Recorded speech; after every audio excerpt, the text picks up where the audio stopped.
일본에서 방위비를 대폭 증액한다고 합니다. 기시다 총리가 직접 하마다 야스카즈 방위상과 스즈키 슈니치 재무상에게 2027년까지 방위비를 GDP의 2%로 늘리도록 지시했다고 일본 언론이 보도하고 있습니다. 2022년 회계연도 일본의 방위비는 5조 4천억 엔, 약 51조 6천억 원에 달합니다. 일본의 GDP의 0.96% 수준인데요. 기시다 총리의 지시에 따라 기존 방위비를 기준으로 했을 때 2027년도 GDP의 2%를 달성하려면 5년 만에 2배 이상으로 증액해야 합니다. 일본 정부는 내년에도 방위비를 우선 6조엔 약 51조 4천억 원으로 증액할 것으로 일본 매체들이 전망하고 있습니다. 우리 먹고 사는데 그런 문제에 신경 쓰기에도 바쁜데 무슨 일본 방위비까지 신경 쓰냐고 생각하실 수 있을 것 같습니다. 맞습니다. 저도 일본이 예산을 어떻게 쓰건 관심 없습니다. 그런데 일본의 방위비 증액이 시사하는 바와 그로 인한 영향까지 무시할 수는 없을 것 같습니다. 일본의 방위비 증액은 최근 일본이 보이고 있는 군사 대국화 행보와 맞닿아 있습니다. 일본은 최근 주변국의 위협을 근거로 공격할 수 있는 군대를 보유하고 또 적기지 공격 능력을 확보할 수 있도록 관련 문서를 개정하고 또 현실화하고 있습니다. 과거 침략 전쟁으로 우리나라를 비롯해 세계 곳곳에서 학살, 약탈, 성노예, 강제 노역, 고문 등 이루 말할 수 없는 온갖 범죄 행각을 벌이고도 뻔뻔하게 그에 대한 사과와 배상의 책임을 회피하고 있는 것이 바로 지금의 일본입니다.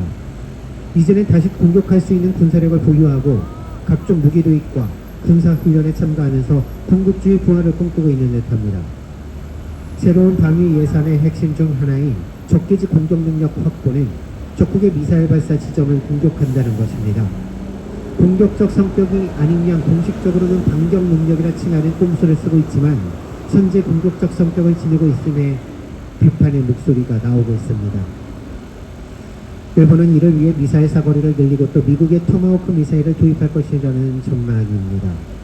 일본이 안보 문서를 개정하고 방위비를 대폭 증액하면서 무기를 적극적으로 확보 도입하는 등 군사 대국화로 나아가는 근거로 주변국의 미사일 능력 향상을 꼽고 있습니다.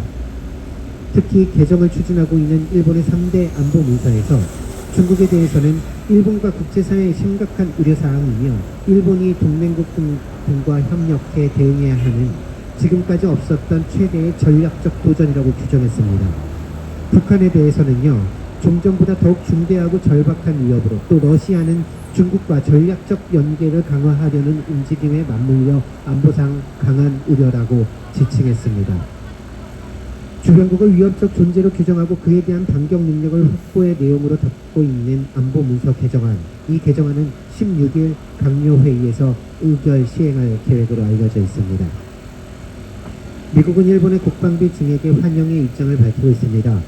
나토의 동진으로 우크라이나 지역에서 분쟁을 부추겼던 미국.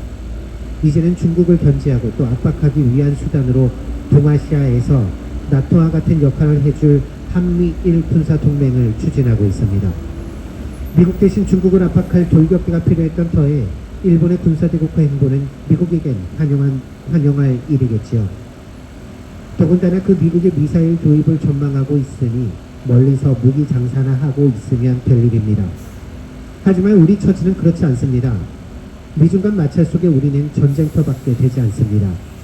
그래서 일본의 국방비 증액을 비롯한 군사 대국화의 행보도 미국을 중심으로 한 한미일 군사 동맹도 아무 생각 없이 지켜만 봐서는 안 되는 것입니다. 여기에 윤석열 대통령, 일본의 방위비 증액은 북한의 미사일 때문에 어쩔 수 없다는 입장을 밝혔습니다.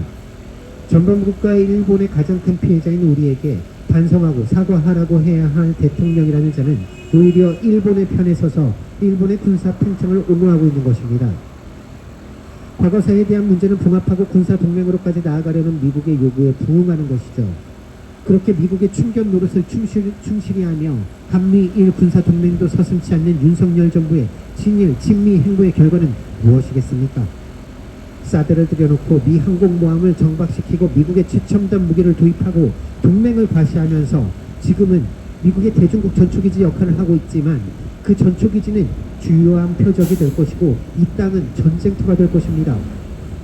일본의 국방비 증액과 공격 능력 확보, 군사력 증강은 윤석열 정부의 친일과 결합해 한미일 군사 동맹을 완성시켜가고 있습니다. 이는 우리 국민을 처참한 전쟁의 피해자로 만들 것입니다. 안 됩니다. 윤석열 정부 당장 멈춰야 합니다. 이 땅을 전쟁터로 내주고 국민을 전쟁의 희생자로 만들 수는 없습니다. 국민의 목소리에 조금도 귀 기울이지 않는 윤석열 정부, 국민들의 경고를 무시하지 마십시오. 국민들은 평화를 원합니다. 평화를 지키기 위한 국민들의 촛불이 윤석열 정부의 친일, 친미의 행보를 그대로 놔두지 않을 것입니다. 촛불로 한반도 평화 파괴의 책임을 묻고 심판할 것입니다. 우리는 우리의 평화를 우리가 지켜나갈 것입니다. 시민 여러분들도 함께 해주시면 감사하겠습니다.